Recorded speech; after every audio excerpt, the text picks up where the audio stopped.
Hello, welcome back. നമ്മൾ ഇന്ന് സംസാരിക്കാൻ പോകുന്നത് ഫ്രാൻസിസ് നെറോണയുടെ മുണ്ടൻ പറങ്കി എന്ന പുസ്തകത്തിനെ കുറിച്ചാണ്.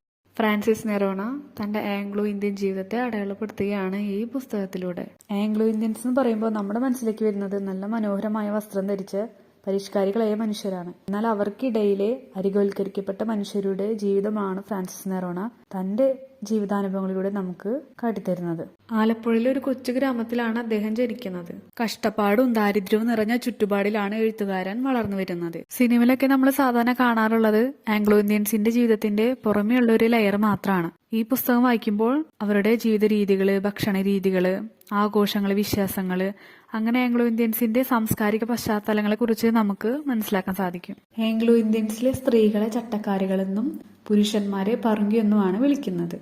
മാത്രല്ല പോർച്ചുഗീസുകാരെയും പറങ്കികൾ തന്നെയാണ് പറയുന്നത്. ഫ്രാൻസിസ് നെറോണയുടെ സർനെയിമിന്റെ വേരുകൾ ചെന്ന് നിൽക്കുന്നതും പോർച്ചുഗീസിലാണ്. ഇങ്ങനെ ആംഗ്ലോ ഇന്ത്യൻസിന്റെ സർനെയിമുകളിലെല്ലാം ഓരോ രാജ്യത്തിന്റെ പതാകയുടെ നിഴല് കാണാൻ സാധിക്കും. പുസ്തകത്തില് എഴുത്തുകാരൻ ഒരു സന്ദർഭത്തില് മുണ്ടുടുക്കുന്നവരെങ്ങനെയാ ആംഗ്ലോ ഇന്ത്യൻസ് ആവുന്നത് എന്ന ചോദ്യം നേരിടുന്നതിനെ കുറിച്ച് എഴുതിയിട്ടുണ്ട്.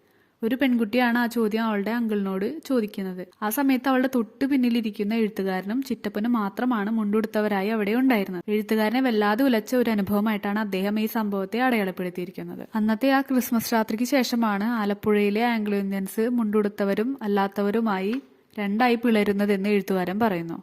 ജീവിതത്തിന്റെ കഷ്ടപ്പാടുകൾക്കിടയിലും സന്തോഷങ്ങളെ കണ്ടെത്താൻ ശ്രമിക്കുന്നവരാണ് തങ്ങളെന്ന് എഴുത്തുകാരൻ പറയുന്നു. കലയും സംഗീതവും ഒക്കെ സിരകളിൽ കൊണ്ട് നടക്കുന്ന മനുഷ്യർ. ഇതിൽ എഴുത്തുകാരൻ പറയുന്നുണ്ട്, ജനൽപ്പാളി വയ്ക്കാൻ പാങ്ങില്ലാതെ തുണിക്കർട്ടനാണ് ഇടുന്നതെങ്കിലും വീടിനുള്ളിൽ മുന്തിയ ടിവിയും മ്യൂസിക് സിസ്റ്റവും എന്ത് വില കൊടുത്താണെങ്കിലും വാങ്ങുക പതിവാണെന്ന്. പുസ്തകത്തിൽ തന്റെ അമ്മയെയും അമ്മാമ്മയെയും അച്ചമ്മയെയും എഴുത്തുകാരൻ സ്നേഹത്തോടെ മാത്രമല്ല അനുകമ്പയോട് കൂടിയുമാണ് അടയാളപ്പെടുത്തിയിരിക്കുന്നത്. ദാരിദ്ര്യവും കഷ്ടപ്പാടും നിറഞ്ഞ ചുറ്റുപാടുകളിലെ സ്ത്രീ ജീവിതങ്ങളുടെ അതിജീവനവും എഴുത്തുകാരൻ ഈ പുസ്തകത്തിൽ പറഞ്ഞു വെക്കുന്നു. അതുപോലെ തന്നെ സ്ത്രീ സൗഹൃദങ്ങളെ കുറിച്ചുള്ള എഴുത്തുകാരന്റെ കാഴ്ചപ്പാട് വളരെ മനോഹരമായിട്ട് തോന്നി. ജീവിതാനുഭവങ്ങളെ സത്യസന്ധമായി എഴുതാൻ വളച്ചുകെട്ടില്ലാത്ത ഭാഷയാണ് എഴുത്തുകാരൻ ഉപയോഗിച്ചിരിക്കുന്നത്. താൻ പ്രതിനിധീകരിക്കുന്ന ഒരു കൊച്ചു സമൂഹത്തിന്റെ വൈവിധ്യങ്ങളെ അടയാളപ്പെടുത്തുന്നതിനോടൊപ്പം തീക്ഷ്ണമായ ജീവിതാനുഭവങ്ങളെയും ചേർത്ത് വയ്ക്കുന്ന ആത്മകഥാപരമായ ഈ പുസ്തകം തന്റെ ആംഗ്ലോ ഇന്ത്യൻ വേരുകളോടുള്ള എഴുത്തുകാരന്റെ ആദരവ് കൂടിയാണ്. മനോരമ ബുക്സ് ആണ് ഈ പുസ്തകം പ്രസിദ്ധീകരിച്ചിട്ടുള്ളത്. പുസ്തകത്തിൽ നല്ല കുറെ ചിത്രങ്ങളുണ്ട്. ചിത്രീകരണം ഭാരഭാസ്കരനാണ്. അപ്പോൾ അത്രയ്ക്കുള്ളൂ. നല്ലൊരു പുസ്തകമാണ്. എല്ലാവരും വായിക്കാൻ ശ്രമിക്കുക. Okay, by.